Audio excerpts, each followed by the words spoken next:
Hi, everyone. I am so excited to tell you about this part of my journey. Actually, from this point on, I'm excited to tell you as it becomes more than just seeing spirits. It brings me into the afterlife in such a good way. I think I passed the entry test. LOL. This is part two of the book called Jiordan. I'm still not sure if I'm pronouncing his name properly, as I've never heard it before. But it's spelled Jordan with the I in front of the O. Jiordan. As the medium said, they are showing me more. They are showing me there is a little more that will be added. Wow, no one could be prepared for this part and beyond. This part, I have an incredible encounter with my son that I did not know existed, for I had a miscarriage before 3 months pregnant. I will also learn there is another place not of this earth, a spiritual place. There is a spirit inside of me and it travels outside my body.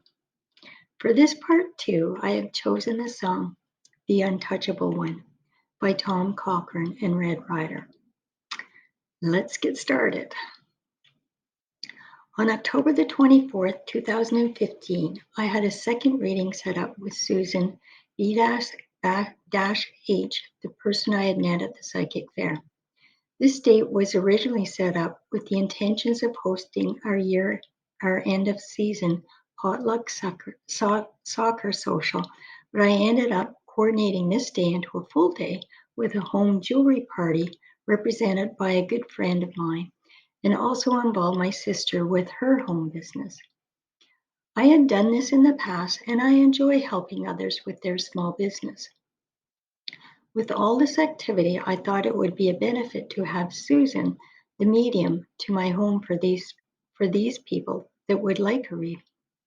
I also welcome the opportunity to have another session with Susan in my home. With the jewelry and my sister's business set up on the main floor, and considering the open layout, I had Susan set up in the upstairs bedroom that is temporarily converted into a sitting room. She would have privacy with her clients in this room. When it was time for my session, I asked her if we could change the meeting room to my bedroom. I was curious to know if she felt anything different in this room. I was sitting on the green chair, which is the same old green chair with ottoman that was described earlier at the house at Pakenham in my master bedroom. The chair was angular, angular, oh, angularly. I don't know if I'm going to get through this. The chair was positioned in the corner with the bathroom door on one wall and the patio door on the other. Susan sat on a desk chair pulled up close to me with her facing the bathroom door. Before she started the reading, she said that she felt it was very active in the room. Then she leaned towards the opening in the bathroom and said, "I just saw a shadow going into the bathroom." We both heard a noise in the bathroom. Susan asked, "Do you hear noises often in the bathroom?" Which I replied, "Yes." She said, "Someone is letting you know they are here." Then she started to proceed, only to say, I have someone tapping me on my shoulder." She said, "I feel a lot of energy in this room." Her session began the same as the first session, with her hands placed on me, as this is her way of connecting. Then she said a prayer. She does not recall what she said at the previous readings. It is like this for all her sessions. She starts from the beginning. The following was taken from a recording of the session. Aside from being busy, did I know that I bring the community together? That they are telling me it is time to work with other groups? The question, do I work with other women groups, and have I thought of it? She said, "I don't know why they are saying this." Question, do I teach? There is a lot of stuff going on in this room. For some reason, you are being asked to teach or talk about real estate. There is something to do with real estate that I need to do. I'm also like you, it's almost like you have this knowledge about information in this community. It's like I'm the center focus of it. I could see you sitting at a table like a library, and it's like you are talking or teaching about your community. Then she questions it with, why does Heather need to do this? Then she asked me, is Elmont growing? Yes, this is a part of it, and that my job is going to change a bit in this direction. I became more of a vocal, I become more of a vocal voice in the community, and the people come, that I need to keep this in the back of my mind. It is something that will happen within the next 5 years. She said, you love your job and that I'm so good with people. They are saying that you need to have patience with yourself. Then she said, sorry, I have someone poking me on my arm. Who is it? Do you have children? Did you lose a child? Did we talk about this before? Do you see them? Did you lose a boy and a girl? I replied with, I don't know, as I was 3 months pregnant when I lost them. She said, okay, there is definitely a boy in your room. How long ago did you lose him? One was in 1983, the other was in 1991. Both have grown up with you. Both thank you, and I know we talked about this. They thank you for being their mom, and you are still their mom. They talk to you a lot in your dreams. Do you have interesting dreams? Do you remember? Which I stated that I always have interesting dreams, but that I have noticed in the last 2 nights a male that has appeared as a shadow. The first night he appeared looking towards my jewelry box, and the second night, which was last night, he was standing beside my bed looking down at me. I could only make out the physical part of how tall he was, but a male. She said, yes, that was your son. She said, he is very clear to me. Then I asked, what is his name? She said it just jumped out of me. Jiordan or Jordan? Not George, but like Jordan. Then he said not to worry about it. Then she said, have you done work on the house recently? I've been working where my son Conrad lives in the investment house. Have I been painting? Who is painting? Both Conrad and I have been painting. What about the color blue? He is really excited. He helps you. He was there. I said, really? This kid is very excited. He is showing me paint all over him. He is holding a paintbrush. Did you paint the blue? I used gray, but you could say it does have blue undertones. Then he jumps out. Then she jumps to, who is going to school? My son. What is he doing right now? What is he taking? Political science and law. Then the questions about Conrad. Is he married? What age? 23. Is he dating? This person, I'm going to call him Jiordan. Then she spells his name to confirm that it is what it is. Jordan is showing her the name. He is showing me that Conrad will be traveling. He will not be settling down after school, but feels he will travel. I'm being shown far away, such as Australia. He needs to go. He will be gone for 3 months, almost like he has to find himself. He is a sweetheart and very, very smart. He is going to be, they are showing me, a politician. He likes people and is genuine. Something about him that attracts people. Not sure if he knows this, but he does have that quality. Vocabulary, and they are showing me that he also has a presence about him. Very self-assured. Don't be surprised if he is gone for a while. He will be a totally different person because of this. He will do well. He will see a part of the world differently because of his innocence. Don't know don't know how to explain it, but they are showing me that he is going to be quite okay. Do you have a daughter? How old is she? Does she have a child? Is she looking at having another one? No, okay. For you, you're a pretty grounded lady. They are showing meditation, that if you do more of this, you will start to receive more messages. Do you know that you have a lot of other beings around you?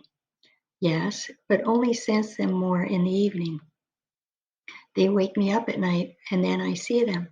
Do you know you travel with them when you sleep? Yes, but oh, astral travel. Do you ever wake up with a startle? Yes, but it's like a jolt. This is because your soul is coming back into your body. What is happening to you? And I would like you to talk to a very good friend of mine. Her name is Claudia. I know she can give you more answers than I can. There is more to you. Things are going to change for you in a very beautiful way. You're going to say, okay, I never thought I would be here doing this. It's interesting. It just happens and it is holistic. Has your mother passed? Were you close to your grandmother? Came to the conclusion it was my great Aunt Mary who was coming through. Talked about a blanket or quilt. The lady is very adamant about this quilt. Almost like if I turn to look at the bed, I'll see it. Animals. Do you have animals? I have a cat. Susan said, I see birds, a dog, and a cat, and even a squirrel.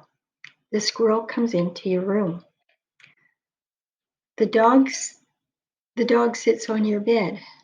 Do you have a do you, did you have a dog when you were young? A person just went into your bathroom. Seriously. I just saw a shadow going into the bathroom. The dog was very close to you that would have slept on your bed. Medium size. He was close to you. Does your bed ever feel like it is full? Yes. She's laughing and says, sorry, but your bed is full of animals. They take up the whole bed. They just want to say hi. The person that just went into your washroom, do you hear tapping? I said, yes. They are just saying hi. Did you have a friend that passed? Female? Someone that was close to you. She is around you a lot. Do you sense her? She sits on the chair that you are sitting on.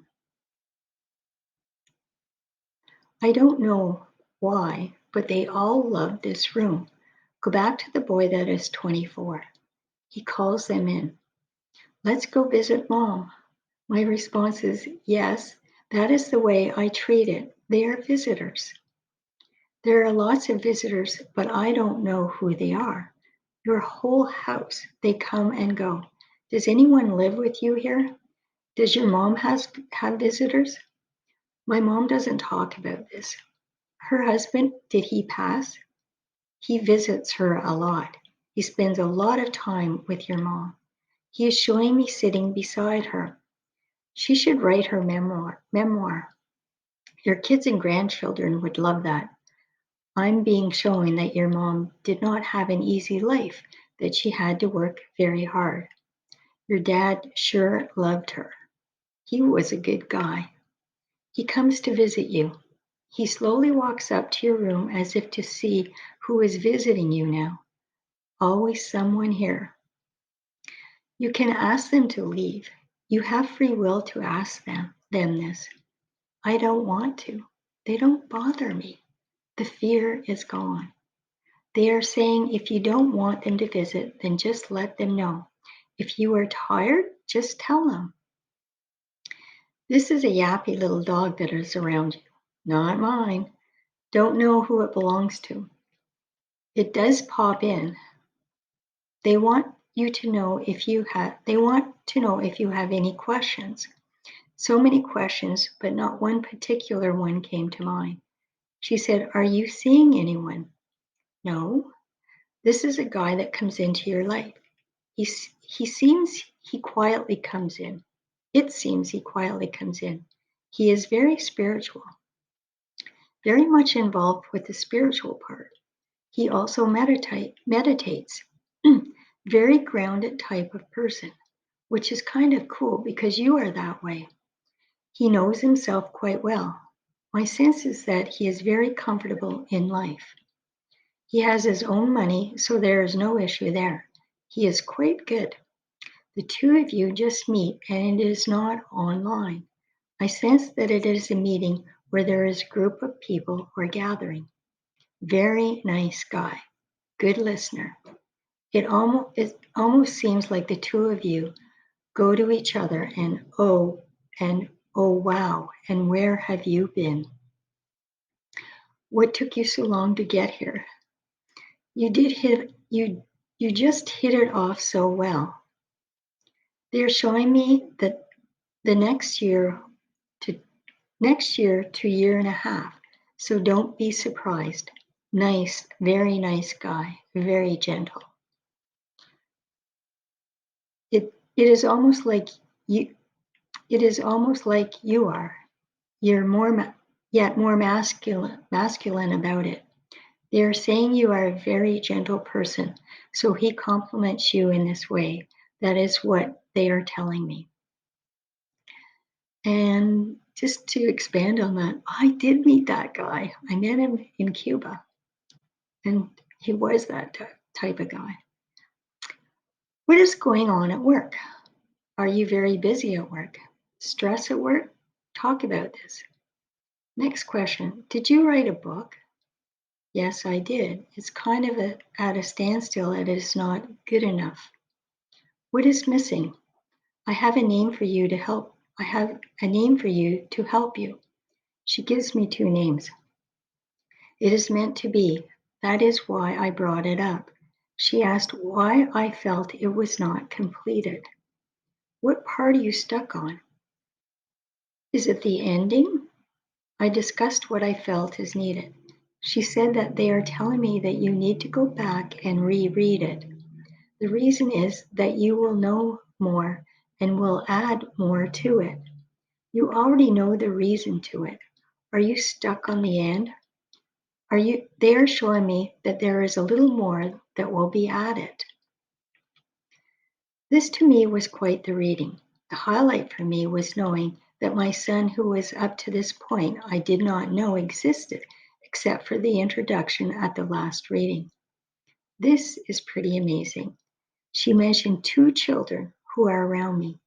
I have not been introduced to the other one, or if I have, I don't recognize this, but I'm sure it will come eventually. Susan says it is a girl. She would be 32. For now, it was my son who has taken full advantage of coming through and making himself known, not only identifying himself by this uncommon name, but that he was helping while I was working on renovation at the investment property. He also came through to talk about Conrad, who will be his brother. It's hard to believe all this, but when you know there are things going on that the average person doesn't know it becomes very believable. Like I'm one step closer than the average person. The other part that stands out is her mentioning the book that if I was writing one. My connections through Susan made sure that this was brought forward. She highlighted that the holdup was in the ending and there was more to add. It was always in my mind, and this prompted me to reread and see what more I could do.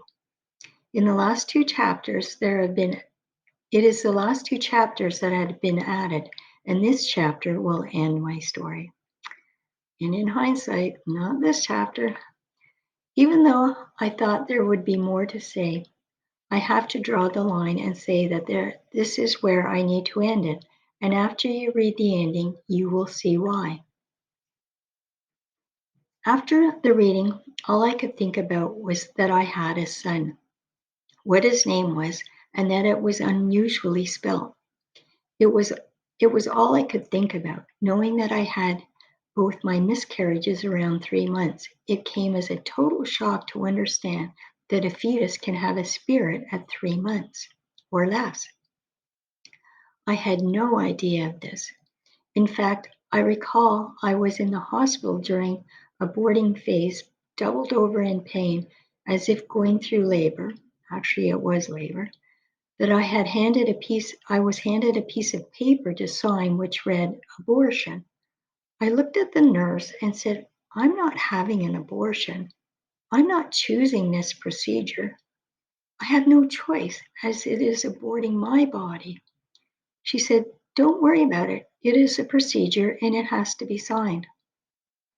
I unwillingly signed this paper. This was my first miscarriage back in 1983.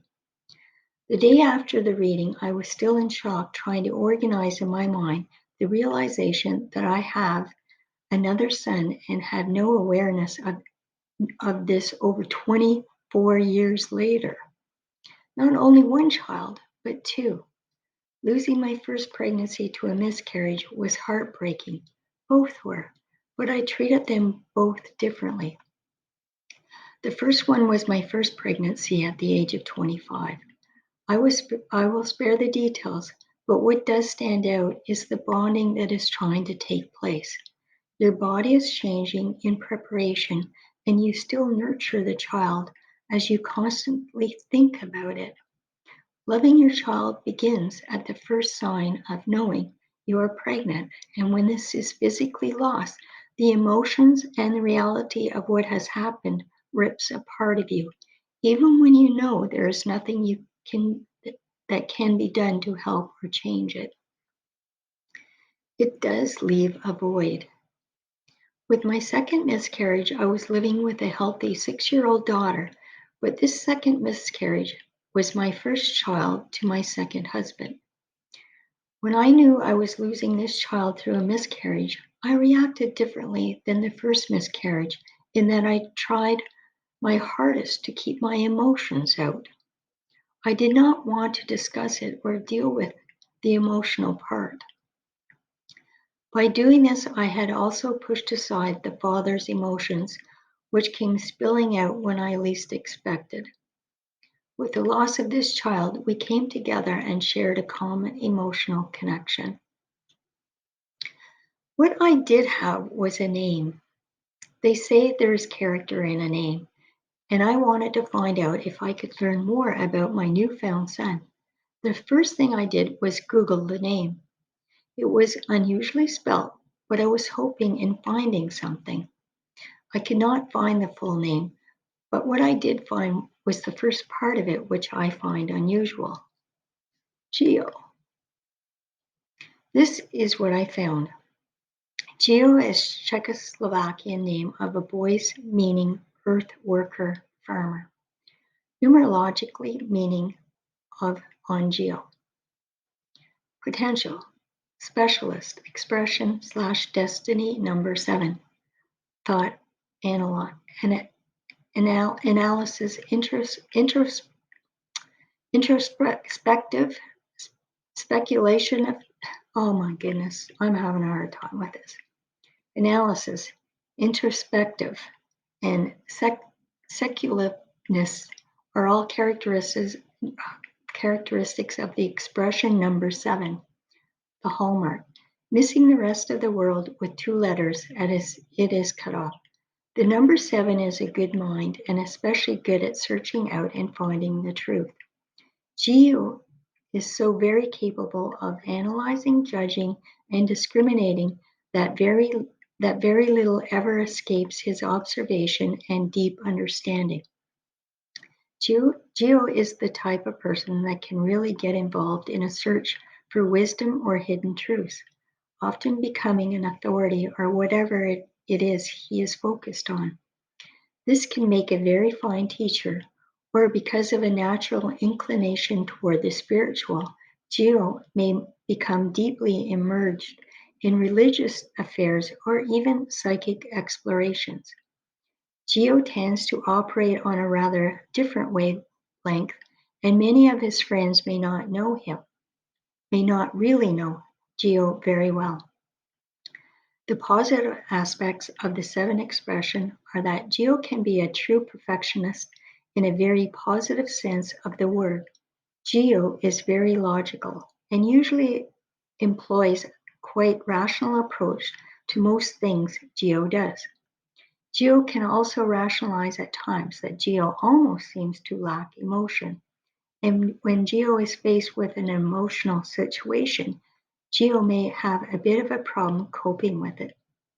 Gio has excellent capabilities to study and learn really deep and difficult subjects, and to search for hidden fundamentals. At full maturity, Gio is likely to be a very peaceful and posed individual. Desire, responsibility. Soul urge number 6. Gio would like to be approachable for his ability to handle responsibility. His home and family are likely to be a strong focus for you, perhaps the strongest focus of his life. Friendship, love, and affection are high on his list of priorities for a happy life. Gio has a lot of diplomatic tendencies in his makeup, as Gio is able to rectify and balance situations with an innate skill. Gio likes working with people rather than by yourself. It is extremely important for Gio to have harmony in his environment at all times. A huge capacity for responsibility. Gio is also there and ready to assume more than his share of the load. If Gio possesses positive six soul urges and expresses them, Gio knows for his generosity, understanding, and deep sympathetic attitude. Strong six energy is very giving of love, affection, and emotional support. Gio may have the inclination to teach or serve in his community in other idealistic ways. Gio also natural abilities to help people. Gio is also likely to have artistic and creative learnings. This was so interesting to read. I'm not sure how to put the complete name together, but I figured the first part that is so unusual is probably the critical part of the name, and this is where I've learned the meaning. In so many ways, I'm already seeing some truths, such as when Susan said he invites people into my room like he just wants to show off his mom. The other part about a natural inclination toward the spiritual, Gio may become deeply immersed in religious affairs or even psychic explorations. Then there is the part through Susan which he visits regularly, and she also said he was helping me paint the porch. This is where the blue color came from on the investment property. The whole awakening of newly found knowledge of the spiritual world is so much to take in. There are so many questions that may never be answered. I have no idea where I'm being led, but I do know that it is an incredible journey. What is happening is not rehearsed nor imagination at its best. These occurrences described throughout this manuscript have happened to me. They are in my memory. The development has not happened overnight, but over time. When I go to bed at night, I don't know if I will be awakened by a visitor. I don't know who or what I see or hear. I don't know when to expect an occurrence. I do believe that timing is everything. I do believe that my body and spirit are synchronizing to when they visit in order for us to make the connection. It was after the second reading with Susan that I encountered the most incredible experience. I was so high with emotions and of the unbelievable experience that I had to tell someone. I texted Susan as I knew she would be open and receptive. I also called my best friend Denise at her work. Later that night, I couldn't hold the silence in and told the part of my family that was at my home. My mom, my sister, and my sister's son, Matthew. The next day, I had confided in another friend, Donna.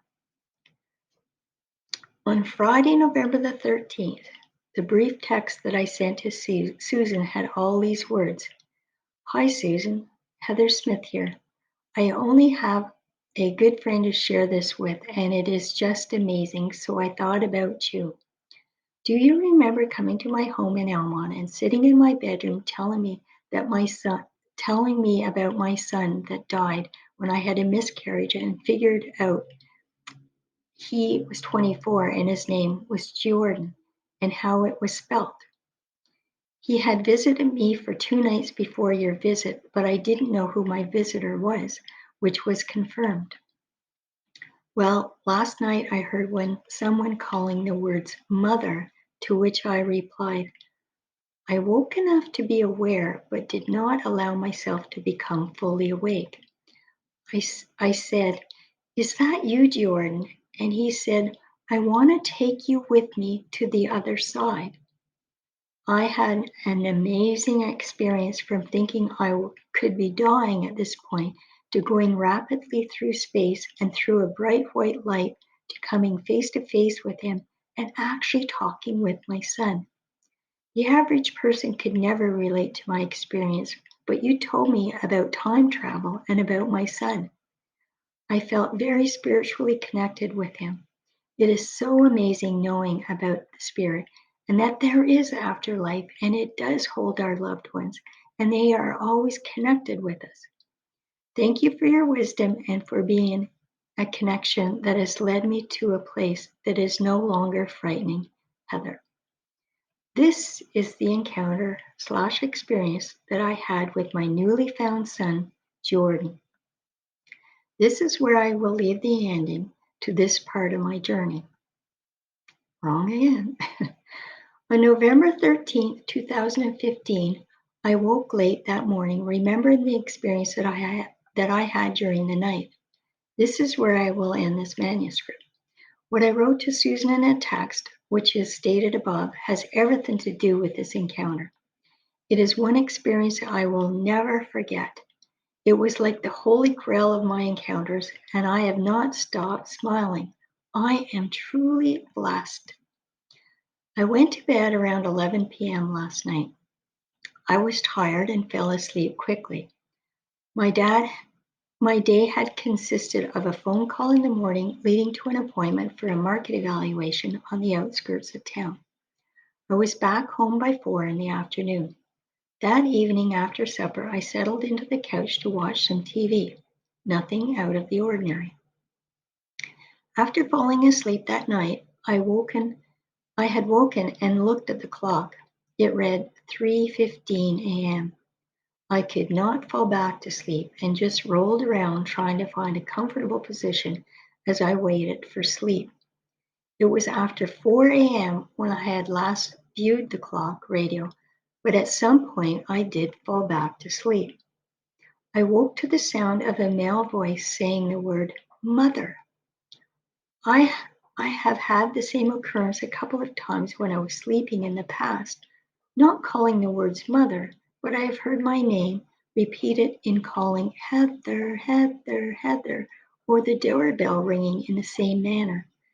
And the most recent was at the ski hill when I found myself saying, I can't hear you. Come closer. I still can't hear you. But this occurrence, I brought myself fully from the sleep. So all further conversation was lost. My first thought after I heard the word mother was, I'm not going to let myself become fully awake and thus come out of this sleep stage. I'm going to try and stay at this level in my mind and see what happens. Then, as I'm briefly thinking this, I hear the words, Mother, I want to take you with me to the other side. There was no more thinking about my state of consciousness as everything flowed quickly. I said, Jiordan, is that you? Again thinking to myself, I don't know anyone else who would be calling me mother. I also thought briefly, as I'm saying his name correct. I also thought briefly, am I saying his name correctly? Within no time, I felt myself going upwards. The sensation was like an elevator ride in the dark. I was being lifted very fast. I was not on my back as I had been lying sleeping in my bed, but upright with my head first. I remember thinking to myself at this point as I'm being elevated up, am I dying right now? Am I having a heart attack or something and this is my time to die? And my son is helping guide me to the other side? Is this how my life on earth ends? My thoughts briefly were on my kids that I may be leaving behind. How else could I explain to myself what was happening at this moment? I put my trust in Jiordan and told myself, just let it happen and don't try fighting it. Just put your trust in him. I also felt like there was something behind me. At one point, I could feel a hand on my right leg, and I think it was to hold my nightie down. Within a brief second, I was up in what I described as outer space. I could see dots of light, which were like stars. I don't like heights, and I did not want to look down, but I felt that it was Jordan holding on to me from behind. After reaching this vertical peak, we then went extremely fast forward. I felt comfortable, not cold, and although I did feel a bit of pressure forward, it was like I was protected. As we went forward, there was a bright light in the horizon, and I know we approached and passed through it because my next vision was catching this light at the corner of my right eye. And I need to correct that because I didn't go through it, I passed beside it. It was like a brief second moving forward and through this open space. The next moment, I was on my feet facing a young man. I was looking at him for the first time, face to face. My first thought, looking at this young man, was searching him to see if I could recognize any of his father or my family in him. His physique was like that of my son Conrad. He may have been a bit taller, but very similar in size. His hair was brown with a loose wave and lots of it hanging just past his shoulders. He also had a full beard. I could see that he had high cheekbones and his eyes were deep set, or possibly the illusion because of all the hair. It was like looking into a stranger, but this child was supposedly from me, and I had never come face to face with him as a human person. I was only introduced to him through Susan. It was Susan that confirmed that I had two children that I did not even know about. Even my last encounter with Jordan was confirmed by Susan. Otherwise, I would not have known because when he appeared, it was a full shadow figure like my sister. Speaking honestly and openly, I felt no connection at this very moment, as it was like being with a stranger. Not knowing that he was my son, I said to him, I want to give you a hug. Give me a hug. We exchanged an embrace. I could feel being into this embrace and the moment of this. I could physically feel the connection. This was not a dream. My emotions telling me you need to find the same love you have for your family, but the reality of the encounter was that I was not connected as I felt like a stranger. I questioned this up to the hug. How can I possibly change these emotions from a stranger to a mother's love from someone I didn't know existed until recently? It really did bother me, but I told myself, he is a stranger and you need to change this. It was at this point when I asked for the hug. It is so different when you come face to face with a physical person compared to when you just think about what should be there and even physically seeing a shadow. This was my face to face confrontation with the reality of the person, my son Jiordan, a person whom I lost at before 3 months during my pregnancy and did not even know he existed. I really did have to put my trust in what was being presented.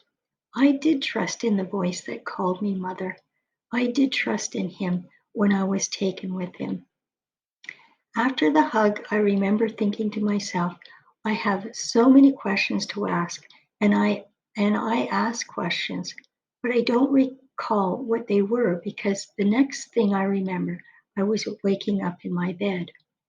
I also recall before asking some of those questions, such as questions about the afterlife, hesitating and convincing myself that I was not privileged to ask such questions or seek this information. The place I was at had the feeling of being inside a structure. I could see Jordan, full size, very clearly, and behind him appeared to be a stone wall, as did the floor. I also saw a bench made of stone with no back. It was a slightly rounded form. My focus was specifically on my son. The room felt like a cave or an open large room. As for me, I would say I did not feel I was in human form. I could see and hear my presence. I could see and hear, but my presence told me that I could not look down and see my feet or hands. Yet, when we embraced in our hug, I felt like I was a human figure, so I must have appeared as a human figure to Jordan. I believe it was my spirit that left my body. And that's it. The next, it's so emotional even when I'm reading this again.